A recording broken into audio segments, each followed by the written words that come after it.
আসসালামু আলাইকুম এভরিওয়ান, পদ্মার আড়ালে সবাইকে স্বাগতম। দেশ ও দেশের বাইরে যে যেখান থেকে আমার ভিডিও দেখছেন, আশা করি সবাই ভালো আছেন। আলহামদুলিল্লাহ আমরাও ভালো আছি। আজকের ভিডিওটা আমি সন্ধ্যা থেকে শুরু করছি। এটা হচ্ছে বিকালের দিক দিয়ে। তো একটু বাইরে গিয়েছিলাম, ঘরে কোনো সবজি ছিল না, তো অনেকগুলো সবজিও নিয়ে এসেছি। যেহেতু রাত্রেবেলা এখন রান্না করা হয়, দিনের বেলা কম করা হয়, বাচ্চারা সবাই স্কুল কলেজে চলে যায়, তো ছোটটাকে নিয়ে একা হাতে রান্না করাটা একটু কষ্টকর হয়ে যায়, পারি না, যার কারণে সন্ধ্যাবেলায় বাজারগুলো করে নিয়ে এসেছি। টমেটো, গাজর, বরবটি, ভেন্ডি, সেই সাথে মিষ্টি কুমড়া নিয়ে এসেছিলাম। সবজি নিয়ে এসে এখন চুলাগুলা বাজি করে নিচ্ছি, বিকালের নাস্তা করে নেব সবাই মিলে। নাস্তা করে বাচ্চারা পড়তে বসে যাবে, যেহেতু টিচার এসে যাবে যার যার।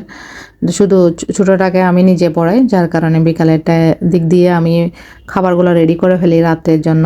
আসলে অনেকে মনে করেন সন্ধ্যার দিক দিয়ে বাসায় কোনো কাজ থাকে না, সকালে যেরকম কাজ বিকালে মনে হয় আরও ডাবল কাজ। যেহেতু সকালবেলা আমরা কি করি, ক্লিন করে কাপড় চোপড় ধুয়ে শুকাতে দিই, বিকালে ওগুলো ঢোকানো, সেগুলো বাজ করে আবার কবাড়ে কবাড়ে রেখে দেওয়া, বিছনা গোছানো, বাচ্চাদের পড়ানো, খাবার রেডি করে দেওয়া, আবার সকালের জন্য কি রেডি করব সেটা রেডি করে রাখা। কাজের আসলে পুরো টাইমের মধ্যে কোনো সময় কমতি থাকে না, শুধু আগে থেকে একটার পর একটা প্ল্যানিং করতে হয়, কোনটার পর কোনটা করব, তাহলে কাজ দেখা যায় একটু দ্রুত গতিতে হয় বা গোছানো থাকে। আমি চেষ্টা করি সব সময় যে যে জিনিসটা যেখান থেকে নিই সেখানে রেখে দিতে, তাহলে দেখা যায় কি কাজ একদম কম এলোমেলো হয়।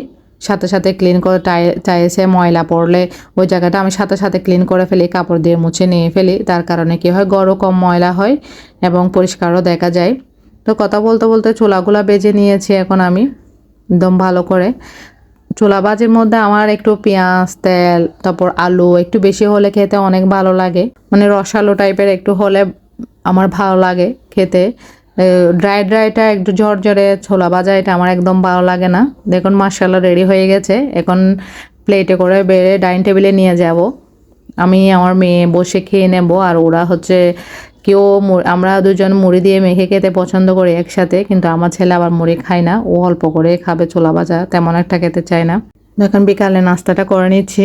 এখানে হচ্ছে বিকালে নাস্তা করে আমি শাকগুলা কেটে নিয়েছি, মিষ্টি কুমড়া কেটে নিয়েছি, সাথে ভেন্ডি কেটে নিয়েছি, সবগুলা কেটে রেখে দিয়েছি অফ ক্যামেরায়। কারণ অনেক সময় না ভিডিও চালু করে কাজ করতে গেলে অনেক সময় লাগে, ধীরে আস্তে সব কিছু গুছিয়ে করতে হয়, আর অফ ক্যামেরায় কাজগুলো তাড়াতাড়ি করা যায়, যার কারণে একটু ঝটপটভাবে করে নিয়েছি। বাবু উঠে গেছে ঘুম থেকে, এখন যেহেতু সবার পড়ার টাইম, বাচ্চারা পড়তেও বসে যাবে, তখন আর ওকে দেখার মতো কেউ থাকবে না, সবাই যার যার পড়া নিয়ে বিজি হয়ে যাবে। তার কারণে আমি ওরা পড়তে বসার আগে যেন রান্না বান্নাটা কমপ্লিট করতে পারি সেই চেষ্টাটাই করি, তারপর বাবুকে নিয়ে বিজি থাকি। তো এখানে হচ্ছে আমি ভেন্ডিটা বসিয়ে দিচ্ছি। আমার বাসায় ভেন্ডি ভাজিটা অনেক পছন্দ করে। অপর চুলায় হচ্ছে আমি শাকগুলা ভাজি করে নিচ্ছি, রসুন দিয়ে দিয়েছি তেলে, আবার সাথেও রসুন পেঁয়াজ দিয়ে দিয়েছি। এখন দিয়ে দিব লবণ, দিয়ে ডাকনা দিয়ে গুঁড়ো রাখবো, কারণ শাকের থেকে পানি বের হয়ে যায় অনেক সময়। এরই ফাঁকে আমি বাকি কাজগুলো করে নিচ্ছি, চুলাতে বসিয়ে দিয়ে রান্না বান্না। পাম্পকিন আরও রয়ে গিয়েছিল, তার কারণে এগুলো কন্টেনার ভরে ডিপ ফ্রিজে রেখে দেবো, যেন পরে যখন দরকার হয় নামিয়ে রান্না করে ফেলতে পারি। অনেক সময় দেখা যায় কি পাম্পকিনগুলো এরকম নিচেতে হয়ে গেলে নষ্ট হয়ে যায় একদিন দুদিন পরে, তার কারণে আমি কি করি এভাবে কেটে ডিপে ফ্রিজে রেখে দিই, যখন দরকার হয় সাথে সাথে নেমে রান্না করে ফেলি। সকালবেলাটা রান্না করা আমার জন্য অনেক কষ্টকর হয়ে যায়, যেহেতু বাসায় কেউ থাকে না, সবাই চলে যায়, একা হাতে ঘর গোছানো, কাপড় ধোয়া, আবার ঘর পরিষ্কার করা, রান্না কিচেন ক্লিন করা, যেহেতু বাচ্চারা সকালে নাস্তা করার পর সব কিছু এলোমেলো থেকে যায়, তো বাবুকে নিয়ে না একটু কষ্ট হয়ে যায় বেশি ওগুলা করা, যার কারণে রাত্রে সব কিছু গুছিয়ে রাখতে চাই। তবে রান্না করতে করতে বেশি না অনেকগুলা থালা বাটি সব জমে গেছে, এগুলো এখন ধুয়ে নিচ্ছি একে একে। আসলে সংসারে কাজ করতে গেলে না কাজের কোনো শেষ থাকে না, একটার পর একটা করতে হয়।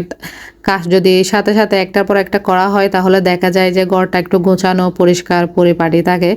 তাহলে একটু পরে করব, আলসিমি করলে দেখা যায় আরও বেশি কিছু জমে যায়, তখন কষ্টও লাগে করতে। তো আমি চেষ্টা করি যেটা ডেলি করা দরকার, যেটার পর যেটা সেটা করে ঘরটা যেন একটু গোছানো পরিপাটি থাকে।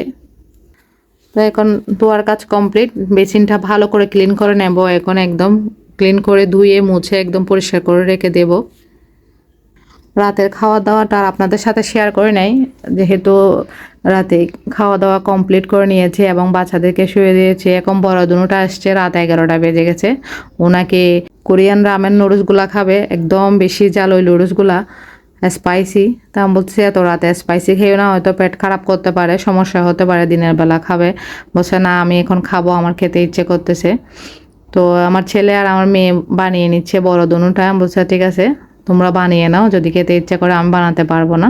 কারণ মশলা সব ঢেলে দিচ্ছে, বাটিও নিয়ে নিয়েছে সামনে। ওখানে মনে হয় সবগুলা মরিচের গুঁড়া ঢেলে দিয়েছে। এই অবস্থার জাল বলার মতো না। আমি তো মোটেও খেতে পারি না এরকম জাল, মিডিয়াম জাল খাই আমি, মশলাটাও একটু কম খাই খাবারের মধ্যে। তো এখন বাটি করে করে নিয়ে নিচ্ছে ওরা দুজনে খাওয়ার জন্য, দুজনে ট্রাই করবে আজকে। আমি বলতেছি পেটে ব্যথা হলে আমার কোনো কিছু করার থাকবে না এত রাতে, প্রায় রাত 11:30 বেজে গেছে, 12টা বাজে প্রায় কাছাকাছি। তো আজকের ভিডিওটা এটুকুই। যদি ভালো লাগে একটা লাইক এবং সাবস্ক্রাইব করবেন, বেল বাটন অন করে রাখবেন, পরবর্তী ভিডিও দেওয়ার সাথে সাথে যেন নোটিফিকেশন পৌঁছে যায়। ভালো থাকবেন, সুস্থ থাকবেন, আল্লাহ হাফেজ।